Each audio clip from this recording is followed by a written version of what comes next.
যে সারের যে এত দাম বাড়ছে তার আলু নিয়ে যে আমার দিদির আজকে লক্ষ্য আছে, কিন্তু সারের নিয়ে কিন্তু এসব লক্ষ্য কিচ্ছু নেই। এমনি বাজারের মন্দা যখন থেকে ভিন রাজ্যে যাওয়া বন্ধ করে দিয়েছিল মাননীয় সরকার, তারপর থেকে কিছু কেমন খরিদ্দার তো সব অন্য রাজ্যের দিকে মুখী হয়ে গেছে। ট্রাক ধর্মঘট, চাহিদার তুলনায় যোগান বেশি ও সেল ডাউন, এই তিনটি কারণের জন্য আজও স্থিতিশীল বাংলার আলুর বাজার। রেডি আলুর ব্যালেন্সের পরিমাণ বেশি হওয়ায় চিন্তায় আলু সংরক্ষণকারীরা। বর্ডার খোলার পরে ক্রমাগত নিম্নমুখী হয়েছে পশ্চিমবঙ্গের আলুর দাম। বর্তমানে চাষিদের চড়া দামে সার কিনতে হলেও চড়া দামে আলু বেচতে পারছেন না। আগামী দিনে আলুর দাম বাড়ে কিনা সেদিকেই নজর রয়েছে আলু চাষি ও ব্যবসায়ীদের। নমস্কার, আপনারা দেখছেন ইন্ডিয়া পটেটো নিউজ। আর আজ আমরা আলুর বাজারের খোঁজ খবর নিতে চলে এসেছি হুগলি জেলার গোঘাট থানা অন্তর্ভুক্ত খাটুল গ্রামের মা বামেশ্বরী কোল্ড স্টোরে। 2021 সালের 30 আগস্ট এই মা বামেশ্বরী কোল্ড স্টোরেজ থেকেই পথ চলা শুরু হয়েছিল ইন্ডিয়া পটেটো নিউজের। চলুন এখন এখানকার আলু চাষি ও ব্যবসায়ীদের সাথে কথা বলে জেনে নিই আজকের আলুর দাম, আলুর চাহিদা তথা আজকের আলুর বাজারের সার্বিক পরিস্থিতি কি রয়েছে। বিশেষ কারণের জন্য আগামী শুক্র ও শনিবার ইন্ডিয়া পটেটো নিউজে আলুর খবর সম্প্রচার বন্ধ থাকবে। আগামী রবিবার সকালে আলু নিয়ে বিশেষ প্রতিবেদন দেখতে পাবেন আমাদের চ্যানেলে। আজকের এই খবরটি শেয়ার করুন ঝড়ের গতিতে। চ্যানেলটি সাবস্ক্রাইব ও ফলো করতে কিন্তু ভুলবেন না। আর হ্যাঁ, প্রতিদিনের আলুর লাইভ মার্কেট দেখতে প্লে স্টোর থেকে ইন্ডিয়া পটেটো মার্কেট রেট অ্যাপটি এক্ষুনি ডাউনলোড করে নিন। আলু চাষীদের নির্ভরযোগ্য আলু বীজ ব্র্যান্ড রঞ্জিত থিন ফার্ম, কৃষকদের প্রথম পছন্দ। রঞ্জিত সিং ক্লিয়ার মার্কা বীজ, সুস্থ ফসলের গ্যারান্টি, কৃষকের সন্তুষ্টি। পশ্চিমবঙ্গের সব জায়গায় পাওয়া যাচ্ছে। রঞ্জিত থিন farm, Jalandhar, Punjab. Mobile number 9915225757 অথবা 9417347738। দাদা নমস্কার। নমস্কার। কি নাম আপনার? আলম খাঁ। আচ্ছা, পরিচয়টা একটু দিয়ে দিন। হুগলি জেলার গোঘাট থানার বামেশ্বরী ইউনিটের সভাপতি না সম্পাদক? আমি সম্পাদক। আপনাদের এই বামেশ্বরী কোল্ড স্টোরেজ থেকে আমাদের ইন্ডিয়া পটেটো নিউজের পথ চলা শুরু হয়েছিল 30 আগস্ট 2021। অনেকদিন বাদে এলাম। আজকে এসেই তো দেখতে পাচ্ছি যে স্টোরেতে যেদিকেই তাকাচ্ছি দেখছি ব্যালেন্স আলুই ভর্তি। কি ব্যাপার, এত ব্যালেন্স আলু চারদিকে কেন রয়ে যাচ্ছে স্টোরে? কি বলবেন দাদা? এক, বাজারের মন্দা আছে। দ্বিতীয়ত হচ্ছে ট্রাক ধর্মঘট 3 দিন, 11, 12, 13 3 দিন ট্রাক ধর্মঘটের জন্য লোড কালকে হয়নি। আচ্ছা, মানে ধরুন যেখানে বাইরে যে সমস্ত মোকামগুলোতে এখান থেকে আলু যায়, ট্রাক ধর্মঘটের জন্য আলু যেতে পারেনি নাকি? ট্রাক ধর্মঘটের জন্য যেতে পারেনি। তারপর এমনি বাজারের মন্দা যখন থেকে ভিন রাজ্যে যাওয়া বন্ধ করে দিয়েছিল মাননীয় সরকার, তারপর থেকে কিছু কেমন খরিদ্দার তো সব অন্য রাজ্যের দিকে মুখী হয়ে গেছে, অন্য মোকামুখী হয়ে গেছে, যার কারণে আমাদের এখান থেকে আলুটা বিক্রি হওয়া খুবই বুঝতে পারছি, বাজার খারাপ হয়ে গেছে। তো আপনারা যে হাতে যে আলুগুলো নিয়ে আছেন দেখতে পাচ্ছি, এটা কি জ্যোতি না অন্য কোনো ভ্যারাইটির আলু? জ্যোতি, সব জ্যোতি আলু। কি দাম আছে আজকে জ্যোতির? রেডি জ্যোতি আজকে কি দাম আছে? আজকে রেডি জ্যোতি আলুর দাম ওই 1000 থেকে 1010 টাকা প্যাকেট। মানে এটা গড় আলু। আর এখানে ডালার কাজ হয় না? না, আমাদের স্টোরে ডালার কাজ হয় না। মানে খাটুলে এখানে কোনো ডালার কাজ হয় না। আর এমনি বন্ডের কেমন দাম আছে জ্যোতি আলুর? বন্ডের দাম 800 টাকা প্যাকেট। আচ্ছা, আর যে দামটা বললেন এটা তো মানে শেড মার্কেট নাকি? এটা শেড মার্কেট। আর চালানের সাথে আরো যে যেমন এক্সট্রা যে যেমন বেচা। আর এমনি ধরুন যেটা আপনারা বলেন যে মাজলা বা ক্যাট পিস, কাঠ ছাটাই, এগুলোর কি রকম দাম আছে আজকে? আমাদের তো ডালা হয়নি, যার কারণে মাজলাটা এখানে বেরোয়নি। গড় আলুটা হয়, যেটা ওই 1000 টাকা 1010 টাকার মধ্যে দাম আজকে। কাঠ পিসটা 500 টাকা প্যাকেট।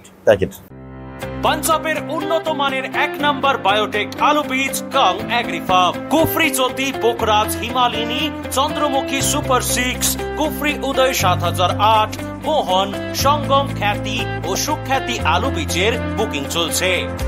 এখানে ব্রিডার এবং বায়োটেক টিস্যু কালচারের মাধ্যমে আলু বীজ উৎপাদন করা হয়। Kang agri farm, Kang cold store, Lalia Kalan, Jalandhar, Punjab. Phone number 9915119511। আর জ্যোতি ছাড়া আর কোন কোন ভ্যারাইটির আলু পাওয়া যায় আপনাদের এই খাটুল গ্রামে? ওই পোখরাজটা টুকটাক হয়, তাও এবছর পোখরাজ দুবার চাষ করার জন্য প্রথমবার পচে যাওয়ার পর কোনো চাষি আর দ্বিতীয়বার পোখরাজ লাগায়নি। মানে এই হিমঘরে, এই বামেশ্বরী হিমঘরে যা রয়েছে সবটাই জ্যোতি রয়েছে। ব্যালেন্স আলু তো ব্যাপক রয়েছে দেখতে পাচ্ছি, মোটামুটি কত প্যাকেট ব্যালেন্স আলু আছে? ব্যালেন্স কালকে যেটা ওই 2200 প্যাকেট নেমেছিল তার মধ্যে 400 বস্তা লোড হয়েছে, বাকি সবটাই ব্যালেন্স আছে। পুরোটাই ব্যালেন্স আছে। আর আজকে মোটামুটি কেমন আলু নিকাশি আছে? আজকেও 1400-1500 বস্তা বেরিয়েছে। তাহলে এটাও তো ব্যালেন্স রয়ে যাবে। এটাও ব্যালেন্স। এখানে বিক্রি বাটাটা কিভাবে হয়? মানে আপনারা আগে অর্ডারটা নিয়ে তারপরে মালটা নামান, নাকি মালটা নামিয়ে তারপর বিক্রি করেন? আমাদের অর্ডার আর হয়নি, আগে অর্ডার কোনোদিনই আর এখন হয়নি। আচ্ছা, এখন নামিয়ে দিয়ে বেচাকেনা করার জন্য দেখতে হয়, তাও প্রতিদিন বেচাকেনা হচ্ছে না। আপনাদের এই আজকে বাজার কি আপের দিকে না ডাউনের দিকে? তাহলে আপ কিছু নাই, হয়তো স্থিতিশীল, না হলে 5 টাকা 10 টাকা কমবে। মানে বাজার নিম্নমুখীর দিকে রয়েছে। নিম্নমুখীর দিকেই। আপনাদের এই বামেশ্বরী, মানে এটা তো খাটুল পড়ছে নাকি? হ্যাঁ, এটা গোঘাট থানার মধ্যে পড়ছে। তো আপনাকে ফোনটা একটু বার করার জন্য অনুরোধ করব। আর আমাকে একটু বলুন যে শুধুমাত্র যে এই যে বামেশ্বরী স্টোর, এই স্টোরটাতে আলু রাখার ক্যাপাসিটি কত, আর কেমন লোড হয়েছে বা কেমন নিকাশি আছে? আমাদের এই বামেশ্বরী স্টোরে 2024 সালে 4,48,000 প্যাকেট লোড হয়েছিল। বাহ, মোটামুটি আগের মাস পর্যন্ত কেমন নিকাশি আছে? এর আগের মাস পর্যন্ত যেটা ছিল সেটা হচ্ছে 2 লক্ষ প্যাকেট, আর আজ পর্যন্ত যেটা নিকাশি আছে 2,17,000 প্যাকেট। চাষিদের একমাত্র ভরসা জোসন ফার্ম। জ্যোতি হোক বা পোকরাজ, হিমালয়ানি হোক বা সুপার 6, সব ধরনের আলু বীজের বিশ্বস্ত ব্র্যান্ড জোসন ফার্ম। রোগমুক্ত আলু বীজ, ফলনের রাজা, গুণগত মান ও দক্ষতার সাথে তৈরি নাম্বার 1 বায়োটেক আলু বীজের নাম জোসন ফার্ম। যোগাযোগ Joseon farm by Billah Joseon 9417292279 অথবা প্রভুজিৎ সিং জোসন 9464971504। আর গোঘাট থানার টোটাল হিসাবটা যদি একটু বলেন, আনলোডিং কোন কোন স্টোরে কি রকম নেমেছে টোটাল? গোঘাট থানায় আমাদের 14টা কোল্ড স্টোর আছে। 14টা কোল্ড স্টোর যদি একটা একটা করে বলি, হ্যাঁ একটা একটা করে যদি বলেন খুব ভালো হয়। সেটা হচ্ছে মোট লোড হয়েছিল 49,33,138 প্যাকেট, বেশ, যার মধ্যে নিকাশি এখন পর্যন্ত আমাদের কঙ্কালী স্টোর হয়েছে 1,13,000, মা বামেশ্বরী 2 লক্ষ, সবুজ সাথী 1,94,000, চিত্তরঞ্জন 2,11,000, আচ্ছা গঙ্গাধর 1,40,000, মুক্তি farm 1,98,000, Haradhan 87,164 packet, Radha Damodar 2,26,000, Nalini cold store 2,30,000, কালো সোনা 1,73,000, পোদ্দার কোল্ড স্টোর 96,000, ভিগদাস 1,31,800 এবং মঙ্গলচণ্ডী 1,35,200। মোট 22,31,208 প্যাকেট, যেটা 31শে আগস্ট পর্যন্ত হিসাব। পার্সেন্টেজে এসেছিল নিকাশিটা 46.04। তুলনামূলক নিকাশি ভালো।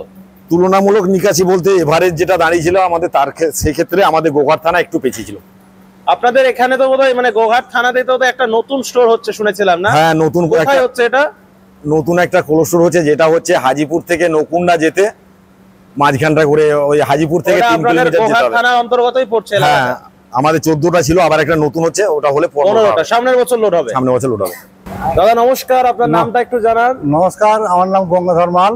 আচ্ছা, আপনার পরিচয়টা একটু দিয়ে দিন, পার্শ্ববর্তী ইউনিট নামটা এবং পরিচয়টা একটু দিয়ে দিন। আমি বামেশ্বরী গঙ্গাধর সবুজ সাথীর ব্যবসাদার। বেশ, আচ্ছা বলুন বলুন। আচ্ছা, এখন বিষয়টা হচ্ছে দাদা, আপনারা তো আজকে বলছেন আমাদের যে নজরুলদা যেটা বললেন যে আলু নাকি বাইরে যেতে পারছে না, এখন যেহেতু ট্রাকের যে ব্যাপারটা রয়েছে লোড দিতে পারছে না, মানে এখান থেকে আলুটা বাইরে কোথায় কোথায় যায়? আমাদের যায় উড়িষ্যা, অন্ধ্র, হ্যাঁ, কলকাতা, পুরুলিয়া, হ্যাঁ, উত্তরবঙ্গ, সব জায়গায় যায়। মানে এখানে কি ছোট ছোট গাড়িতে লোডটা কম হয় নাকি? না, ছোট বড় সবই লোড হয়। যেটা পিকআপ ভ্যানে লোড হচ্ছে, হ্যাঁ সবই লোড হয়, কিন্তু আলু প্রচন্ড সেল ডাউন। হ্যাঁ, না না আমি সেটা বলছি না, আমি বলছি যে গতকাল থেকে যে ট্রাক ধর্মঘট চলছে, যে কারণের জন্য কি পিকআপ ভ্যানের লোডটাও কি বন্ধ আছে, না পিকআপ ভ্যানের লোডটা হচ্ছে? না, পিকআপ ভ্যানের টুকটাক হচ্ছে, পিকআপ ভ্যানের লোডটা হচ্ছে মেইনলি। আমি গতকালকে একজন মানে ডালার একজন ব্যবসায়ী দাদার সঙ্গে কথা বলছিলাম, বললেন যেটা ওই আমাদের হুগলির কাবলে টাবলের ওই দিকের, তিনি যেটা বলছিলেন যে ডালাটার খুব একটা মনে হয় অসুবিধা হবে না। হ্যাঁ, স্যার। তাহলে কি এই ট্রাক ধর্মঘটের জন্য কি গড়ের একটু অসুবিধা হচ্ছে? ঘরের অসুবিধা হচ্ছে, ব্যালেন্সটা রয়ে যাচ্ছে। ডালা আলু তো শুধু কলকাতায় যায়, যার জন্য অসুবিধা নেই। হ্যাঁ, এখানে তো দেখতে পাচ্ছি যে প্রচুর ব্যালেন্স রয়েছে, প্রচুর balance আছে। সবুজ সাথীতে কিরকম ব্যালেন্স আছে? বা আরেকটা যে স্টোর সবুজ রয়েছে সাথী কম আছে, সবুজ সাথী ব্যালেন্সটা কম আছে। সবুজ সাথী আজকে কিরকম দাম আছে? সবুজ সাথীর দাম আছে আজ 1010 থেকে 20 টাকা এই একই। একই। আর মোটামুটি ওই সবুজ সাথী হিমঘরে নিকাশি কেমন আছে হুগলির শালঝারে? ওই 1,95,000 নিকাশি হয়েছে। না আজকে কেমন বেরিয়েছে? আজকে 2000 নাকি? আজকে 2000-এর মতো 2000 বেরিয়েছে। বিষয়টা হচ্ছে এখন মনে হয় সবাই একটু চিন্তায় পড়ে গেছে যে বাজারটা কি হবে বা কি হতে পারে। কি মনে হচ্ছে দাদা, কি বুঝছেন বাজারের পরিস্থিতি? আলু বাজার মানে মার্কেটে সেরকম বেচাকেনা নেই, শুধু সেল ডাউন আর সেল ডাউন। মার্কেট পার্টিরা বলতে যাচ্ছে, আর মনে হচ্ছে না আলুতেও ধর্মঘট চলছে। হ্যাঁ, আলু খাওয়া যেন মনে হচ্ছে বন্ধ হয়ে গেছে। হ্যাঁ, শুধু সবজি খাচ্ছে, যার জন্য আলু আমাদের কোনো বেচাকেনা হয় না। আলু পার্টিরা বললো, হ্যাঁ বললে হ্যাঁ 3 দিন বাদে আলু ফেলবে, এই ভাব করে আলুটা ব্যালেন্স হয়ে যাচ্ছে। হ্যাঁ, আলু ফেলতে অর্ডার দিচ্ছে না, আলু বাইরেও যাচ্ছে না, খুব কম যাচ্ছে। এখন ধরুন সীমিত যাওয়ার জন্য আলু বাজার দিনের দিন দাম ডাউন হচ্ছে। এখন ধরুন পরিস্থিতিটা যে জায়গায়, একটু কাছাকাছি দাঁড়ান, পরিস্থিতিটা ধরুন যে জায়গায় দাঁড়িয়ে রয়েছে, মোটামুটি হঠাৎ করে কি হতে হবে সেটা হলে মনে হয় আবার বাজারটা বাড়বে, কি বুঝছেন? হঠাৎ করে আর কি বলবো, হঠাৎ করে দাম একটু বাড়লে ভালো হয়। যে আমরা হুশ মন্তর দিয়ে দিলাম দামটা বেড়ে গেল, মানে কিছু একটা ঘটনা ঘটতে হবে। সেরকম কি ঘটনা ঘটলে মনে হয় যে দামটা আবার বেড়ে যাবে? এরপর দাম বাড়তে হলে সরকার যদি ভিন্ন রাজ্যে আলু পাঠায় তাহলে দাম বাড়বে। ভিন্ন রাজ্যে তো আলু তো যাচ্ছে না, যাচ্ছে, যদি বাংলাদেশ আরো বেশি করে যায়। বাংলাদেশে? হ্যাঁ, আচ্ছা, বাংলাদেশে যদি আলু যায় তাহলে বাংলাদেশ, শ্রীলঙ্কা, আরো সব অন্যান্য যে রাজ্য আছে, যেগুলো নতুন রাজ্য, এই সব পাঠালে তবে দামটা বাড়বে। এই সমস্ত মোকামগুলোতে যদি আলু যায় তাহলে মনে হয় বাংলার আলুর দামটা একটু। হ্যাঁ, এই যে দাম 1000 টাকা আলুর আমাদের গড় প্যাকেট হয়েছিল, আজকে সেই প্যাকেটটার দাম হচ্ছে 800 টাকা। এতে করে চাষি বা পার্টি খুব মনকষ্ট হচ্ছে যে আলু দামটা 200 টাকা কম, আরো পরে বিক্রি করব, এরকম মনকষ্ট পাচ্ছে আলু বিক্রি করতে। এরকম একটা মানসিকতাটা এরকম খুব দুঃখজনক ঘটনা চলছে আর কি। আপনার নাম কি? মিলান নায়ক। চাষি না ব্যবসায়ী? চাষি। ব্যবসায়ী নন? না। আচ্ছা, মোটামুটি ধরুন 2023 সালে যে আলুটা বসিয়েছিলেন, 24 সালের শুরুর দিকে যে আলুটা উঠেছিল, সবটাই কি বিক্রি করে দিয়েছিলেন না কিছু আলু রয়েছে এখনো? কিছু বিক্রি করেছিলাম চাষের খরচার জন্য। আবার যেভাবে সার কিনবো, সারের দাম তো হু হু করে বাড়ছে। সারের তো তার সঙ্গে তো কোনো ইয়েই নেই যে সারের যে এত দাম বাড়ছে, তার আলু নিয়ে যে আমার দিদির আজকে লক্ষ্য আছে, কিন্তু সারের নিয়ে কিন্তু এসব লক্ষ্য কিচ্ছু নেই। আজকে ধরুন এই যে উড়িষ্যা বর্ডার যে আমাদের বর্ডার বন্ধ করে দিল, কিন্তু তার আজকে ধরুন আজকে আলুটা আমাদের যে উড়িষ্যা যাচ্ছিল, কিন্তু আলুটা আমাদের উড়িষ্যা সরকার আজকে দিদিকে অনেকবার অনুরোধ করেছে, কিন্তু দিদি কিন্তু তাতেও মাথা নোয়ায়নি, আলু কিন্তু পাঠাননি। সেই ফলে আজকে আলু তার উড়িষ্যা সরকার অন্য স্টেট থেকে, অন্য ইয়ের থেকে আলু তারা কিনে নিল। কিন্তু আজকে আলু আমাদের আলু আরও কিছু কিন্তু যেভাবে দামটা ছিল, আরও কিন্তু আলুটা এভাবে এতটা ব্যালেন্স থাকতো না, আলুটা আরও কিছু ব্যালেন্স আলুটা বেরিয়ে যেত। তো সেই জন্য আজকে সারের দাম হু করে বাড়ছে। আলুর দাম যে আমি কিছু কিন্তু আলু বিক্রি করে কিছু চাষের খরচা করেছি, এবার যে সার তুলবো, কিন্তু সে তো আলু যা পয়সা নষ্ট হয়ে গেছে, সার কি করেই তুলবো, কি করে তোমার আলু বিক্রি এত লস হচ্ছে, তাহলে লসের তো শেষ নেই। এত চাষের খরচা, লোকদের দাম এত খরচা, কিন্তু আমাদের তো আজকে এবারে পিঠের দেয়ালে পিঠ ঠিকে গেছে। মোটামুটি গত বছর যে আলুটা জন্মেছিল আপনার জমিতে, কতটা রেখেছেন আর কেমন বিক্রি করে দিয়েছেন? এখন আছে কতটা? ধরুন আমার 700 বস্তা আলু হয় চাষে। আচ্ছা, হ্যাঁ, আমি 300 বস্তা বিক্রি করে দিয়েছি তার জন্য খরচার জন্য, কিন্তু বাকি আলুটা আমার আছে। তাহলে বাকি আলুটা যখন এমনি ধরুন দামটা একটু বেশি ছিল, এই 2 লাখ 5-10 হয়েছিল, তখন বিক্রি করেননি? তখন সেই সময় কিছু বিক্রি করা হয়নি, মানে ভাবছিলেন যে 3 বছর যে লসটা হয়েছে, একটু যদি রিকভারিটা হয় আর একটু যদি বাড়ে তারপরে দেবো, এরকম একটা ভাবনা ছিল, তাই তো? হ্যাঁ, ধরুন একদম নিচে নেমে গেছে। গত ধরুন 18 সাল বা 13 সাল, আজকে তখন আমরা পয়সাই পাইনি। তখন আমরা এমন পয়সা হয়ে গেছে, একটু জানি দাম হবে, কিন্তু তখন 20 টাকা বস্তাও বেচা কেনা করতে হয়েছে আমাদেরকে, 5 টাকা বস্তাও বেচা কেনা করতে হয়েছে। 22 সাল। হ্যাঁ, 22 সালে আজকে সেই যে লস, সেই যে ঘাগুলো খেয়েছি আজকে তাহলে আজকে আমরা আলুর উপরেই আমাদের চাষ তো আলুটাই। হ্যাঁ, তাহলে ধান তো সামান্য ধানের চাষ হয়, কিন্তু ধানে তো কিচ্ছু নেই, আলুটার উপরে আমাদের খরচা বা কিছু করতে গেলে, উন্নত কিছু করতে গেলে আলুটার আমাদের করতে হয়। কি নাম দাদা? সুশীল নন্দী। ব্যবসায়ী তো না চাষি? হ্যাঁ ব্যবসায়ী, চাষি কম ব্যবসায়ী। বেশ, তো দাদা বিষয়টা হচ্ছে এটা তো অ্যাকচুয়ালি গ্রাম্য এরিয়া, এখানে মোটামুটি যে আলুটা এখনো রয়েছে মানে এই খাটুল গ্রামের যে হিমঘরটিতে আমরা রয়েছি, মোটামুটি ব্যবসাদারের আলু কতটা, চাষির আলু কতটা বলে মনে হয়? চাষি আলু ওই 20% এরকম হবে, বাকি 25% হবে। 25%? হ্যাঁ। মানে ধরুন যে 50% এর মতো আলুটা আছে, হ্যাঁ। যে ধরুন 50% এর মতো আলুটা আছে, হ্যাঁ, তার 50% চাষির আছে, 25% চাষি, মানে তার 50% চাষির আছে। আচ্ছা, বুঝতে পারছি। আচ্ছা, বিষয়টা হচ্ছে ধরুন আলুর বর্তমান পরিস্থিতি নিয়ে তাহলে আমাদের দর্শকদের কি বলবেন? আলুর পরিস্থিতি বলতে এই যা পরিস্থিতি হয়ে গেছে, মানে অবিক্রি হয়ে গেছে আলু। আলু কোনো জায়গায় বিক্রি করা যাচ্ছে না। এর আগে যে আমাদের মাননীয় সরকার যে বাহাদুর যে ঘটনাটা ঘটালো, যে ভিন রাজ্যে আলু যেতে দিল না, যার জন্য সেই পরিস্থিতি আজকে সম্মুখীন সবাইকে হতে হয়েছে। আলুর পরিস্থিতি মোটেই ভালো নয়, মানে ব্যবসায়ীরাও মরছে, চাষিরাও মরছে। চাষিদের কি অবস্থা রয়েছে এখন বর্তমানে? ধরুন চাষিদের অবস্থা কি হবে? পাশেই রয়েছেন একজন। বিগত 3 বছর তো চাষিরা লস খেয়েছে, ব্যবসায়ীও লস খেয়েছে, চাষিদের অবস্থা ভালো মোটেই না। তো তাহলে কি বার্তা দেবেন দর্শক বন্ধুদের উদ্দেশ্যে? কি বার্তা দেবো? আলু আছে, যাদের হাতে আলু আছে, আলু যেভাবে বেড়েছে আস্তে আস্তে বিক্রি করে যাওয়াই ভালো। তাহলে নজরুল দা, আগামী দিন তাহলে আলুর জন্য কি হতে পারে? 2024 সালের শেষ স্ক্রিপ্টটা কি হবে বলে মনে হচ্ছে? দেখুন, আলুর ভবিষ্যৎ শেষ কি হবে কেউই বলতে পারেনি, তবে বর্তমান যা পরিস্থিতি আছে তাতে করে ভালো কিছু চোখে আসছে না।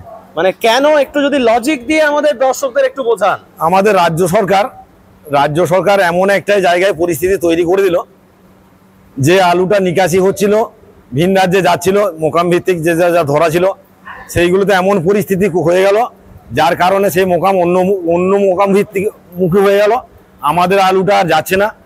দ্বিতীয়ত যা পরিস্থিতি, আমাদের যে পয়সাগুলো সেখানে পড়ে আছে, সেই পয়সাগুলো আসাও কষ্টকর হয়ে গেছে। মোটামুটি এখন কৃষকের অবস্থাটা যদি দেখেন, কৃষক তো এই রবি চাষের জন্য তাদের যে আগামী রবি লোন ছিল গত দিনের, সেইটি শোধ করে এমন সময় আবার রবি লোনটা নতুন করে নিতে হয়, সে তার জন্য আলু বিক্রি করার জন্য ঘুরছে। যদি আলু বিক্রি হবে নাকি বাজারে টাকা নাই। বিষয়টা হচ্ছে মোটামুটি কোন কোন মোকামে মনে হচ্ছে যে সেলটা ডাউন হয়ে গেছে, যেটা বর্ডার বন্ধের আগে ছিল না? উড়িষ্যা যে আলুটা যাচ্ছিল, সেই আলুটা 3 ভাগের 1 ভাগ যাচ্ছে, 2 ভাগ কমে গেল। তারা হয়তো অন্য কোথাও থেকে নিচ্ছে নাকি এরকম ব্যাপার। এখান থেকে কিছু আলু অন্ধ্র বা যেটা আপনার অন্ধ্র ডালা 6 নম্বরে যেটা যেত, সেইগুলো যাওয়া বন্ধ, কোনো আলু যাচ্ছে না। এই সমস্ত মোকামগুলো মনে হচ্ছে হারিয়ে ফেলেছে। আর এইদিকে চাষির অবস্থা দেখুন, আলু বিক্রি করতে পারছেন না। দ্বিতীয়ত রাসায়নিক সার, যার বস্তার গায়ে দাম লেখা আছে 1430 টাকা, সেই দাম 1800 টাকা দাম, তাতেও পাওয়া যাচ্ছে না। সেদিকে সরকার বাহাদুরের কোনো নজর নেই। আমার তো মনে হয় সরকারকে যারা উপদেষ্টা মন্ডলী আছে তারা বিপদ পরিচালনা করছেন। সরকারের যারা উপদেষ্টা মন্ডলী আমলার ভূমিকা নিয়ে সরকার ইয়ে করতে উপদেষ্টা সাহায্য করেন, তারা বিপথে সরকারকে পরিচালনা করছেন, চালিত করছেন। বিপথে চালিত করার জন্য আজকে এই হাল। তা না হলে যে আলুটা আছে তাতে করে এমন তখন হিসাবটা দিল, যাতে করে দিদি বললো একটু নজরদারি করতে, বোর্ডারগুলো নজরদারি করতে, তার জায়গায় এমন হলো বাবু যাহা বলে পরিষদ দলে বলে তার শতগুণ, তারা তখন ঘিরে দাঁড়িয়ে আছে। বুঝতে পারছি। তাহলে আলু কি আস্তে আস্তে বিক্রি করে বেরিয়ে যাওয়াই ভালো? বলছি আলু যেমন ইয়ে হচ্ছে তাতে করে বিক্রি করে বেরিয়ে যায় ভালো। আগামী দিনেতে আলু শিল্প অবস্থা খুব খারাপ, এরপর বিক্রি করতে বাধ্য, কারণ আমাদের তো লোন নিয়ে আলু রাখা, তাদেরও লোনের চাপ আছে, আলু আমাদেরকে বিক্রি করতে বাধ্য। আজকে ধরুন মার্কেটে বিক্রি বাটার যা অবস্থা দেখতে পাচ্ছেন, বা মোটামুটি ধরুন কালকের ওই যে ব্যালেন্স ওখানে পড়ে রয়েছে, আবার এগুলো আজকে রেডি হচ্ছে, আবার এগুলোও ব্যালেন্স হিসাবে রয়ে যাবে। তো কালকে কি তাহলে এই গোঘাট বা খাটুল এই যে এরিয়াগুলো, এগুলোতে কি তাহলে মার্কেটটা কি এরকমই থাকবে নাকি আরো কমে যাওয়ার সম্ভাবনা আছে? আশা করছি ট্রাক ধর্মঘটটা তো কাল থেকে লোড হবে, ট্রাক পরশু থেকে বোধ হয়, কালকে অবধি চলবে ধর্মঘট। কালকে ধর্মঘট চলবে, কাল রাতে আলু লোড হবে। হ্যাঁ, কাল থেকে যদি লোড হয় তাহলে হয়তো এমনি চলবে, বা 2-10 টাকা কমতেও পারে। এই আলুগুলো trying ভালো আছে। থাকবে? এই আলুগুলো যদি 2-3 দিন পর হ্যাঁ হ্যাঁ, ওটাই ভালো থাকবে? কোনো অসুবিধা নেই, আমাদের জ্যোতি আলু ড্রাই করে ইয়ে করা আছে, কোনো অসুবিধা নাই, কোনো সমস্যা হয় না। বেশ, যাই হোক, অসংখ্য ধন্যবাদ জানাই আপনাদের খাটুল গ্রামের সমস্ত চাষি এবং ব্যবসায়ীদেরকে আমাদের ইন্ডিয়া পটেটো নিউজের পক্ষ থেকে আপনাদের এই খাটুল গ্রামের আলু সংক্রান্ত বিস্তারিত তথ্যগুলো আমাদেরকে দেওয়ার জন্য। আমরাও আপনাদেরকে ধন্যবাদ জানাই, এই যে এইভাবে আমাদের সঙ্গে সাক্ষাৎ নিয়ে সমস্ত রাজ্যে প্রচার করে দিচ্ছেন, এর জন্য আপনাদেরকে অসংখ্য ধন্যবাদ জানাই। এই অনুষ্ঠানে সম্প্রচারিত সমস্ত বক্তব্য বক্তাদের নিজস্ব ব্যক্তিগত মতামত। এই অনুষ্ঠান বাজারের নির্ধারক নয়। অনুগ্রহ করে ব্যবসায়িক পদক্ষেপের পূর্বে নিজের বিচার বুদ্ধি কাজে লাগিয়ে সিদ্ধান্ত নিন। আলু রাখা বাজারগত ঝুঁকি সাপেক্ষ।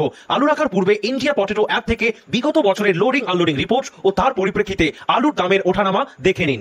আলুর সব খবর এখন একটা অ্যাপেই।